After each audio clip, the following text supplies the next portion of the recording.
Dirita sa ikatulong nasugo sa Ginoo sa versikulo 7. Nag-igonte sa versikulo 7, ayaw pagpasibati, paggamit ang akong ngalan.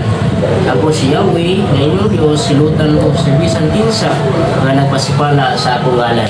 Okay, so dinaa sa ikatulong nga sugo igsuon, dili daw nato pasipalaan ang pangalan sa Ginoo. Basig wata kapantay ba nga ato nang una pasipalaan.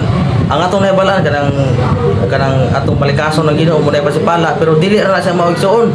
Daghan pa kaayo nga wata kabantay nga ato nang napasipalahan ang pangalan sa Ginoo. Yes. Kabantay ba ta sa una sa panahon sa Old Testament nga sa Hebrew kanang pangalan sa Ginoo wala na butang bawel.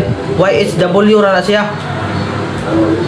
Kay kung sa una man kung pasipala kas pangalan sa Ginoo imong litukon bitaw ang pangalan sa Ginoo sa ulay kanang hinungdan, patay ka dito sa unang panahon.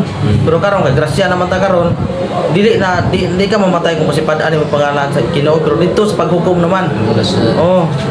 Now karon atong sayron og unsa ni siyang kanang kinahanglan nato likayan nga atong mapasipad-an ang pangalan sa Ginoo basig wa ta kabantay ba ato ning sigig na sulti na.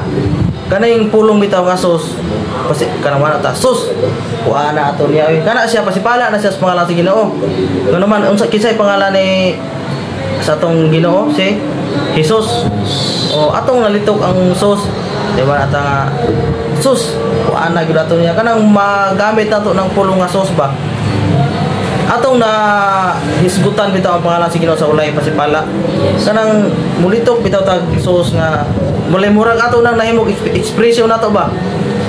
Dili na siya kanang pwede kay pasipala. Ang ubang gani mo ana kay Jesus Maria Jose pila ka buok nalito. Jesus Maria Jose. Apil mo mga ginikanan ni Jesus. Oh, si Maria ug si Joseph. Mo damay pro okay ra to si dito kun tong pangalan ni Maria Joseph kay ni Joseph kay di man ta makapasipala kay tao ra man to. Kadto lang yung pangalan ni Ginoong Hesus. Kung dito ko nato siya sa walay kapuluhan mapasipad-an nato. Nakoy na experience nga sa eskwelahan, eskwela po ko sa una, nakoy usa ka bata nga nakita. Palit siya kanang Dios nga o kanang maruya. Kakuan og maruya kanang saging magiprito iputang ka sukar. Unya ana sa palit ko maruya unya papalita ko kog Ginoo. Di ba na pasipalaan yung pangalan sa Ginoo? Kay ang katong Dios imbes kay kanang Diyos to siya kanang imno nun gihimo siya Ginoo. Dato pa napasipad-an na niya ang pangalan sa Ginoo ato. Pero katong patao mo to buot wala pa to sa kabalo. Pero kung natudluan pa to sa ginikanan nga di gyud na to pasipal-an ang pangalan sa Ginoo kay dili na siya maayo sugo na siya sa Ginoo nga dili gyud na to jaga-jagaan na iyang pangalan. Dili ta to malitok sa bata. Muna siya nga kanang ang ato ang kanang buhaton nga dili gyud panikamutan nato nga dili gyud nato mapasipad-an ang pangalan sa Ginoo kanang sikutan nato kanang atong isumsuman nabe uban ka kuan be jugo kanang na ako inaagyan kanang kuan mga nag-inom ana gisikutan ang pangalan sa Ginoo. Naagi dito sa kuan nasayan ko dito sa amuha sa pangi nagliman ko nga naagi ako ang nakuan nga nag-inom sila unya pangalan sa Ginoo ang sikutan. Ya Biblia nagsigot-sigot pero wala sa dagulit ng Biblia. Ilang gigunitan baso. Ya ilang gisigot-sigutan ang pangalan sa Ginoo ba? Muna Biblia.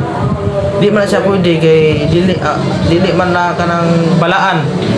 Dito naman sila sa inung ana dili siya pwede nga sigutan ang pangalan sa Ginoo. Murag imong gisumsuman ba? Pasipala na siya. Ang kuan magidira ang main magyud nato dira ang kanang pagsabot nga dili gyud nato kanang gamiton ang pangalan sa Ginoo sa walay kapuluhan. Now karon asa man day nato pwede gamiton ang pangalan sa Ginoo? Una pareha ning kanina Bible study ta.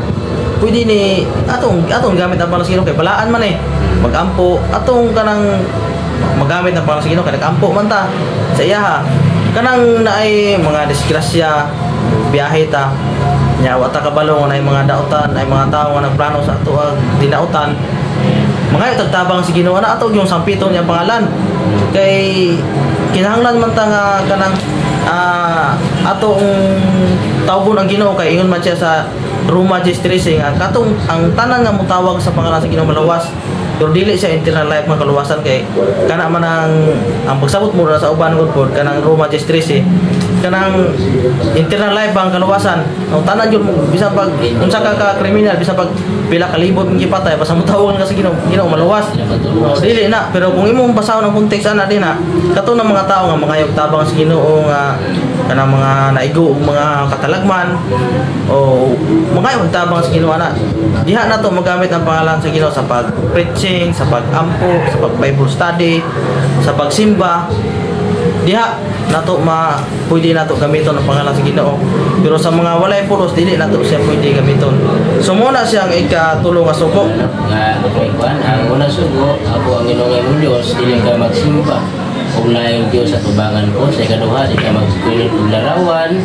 Ikatulo, dili mo pagamiton ang simong Diyos sa pagpasipala.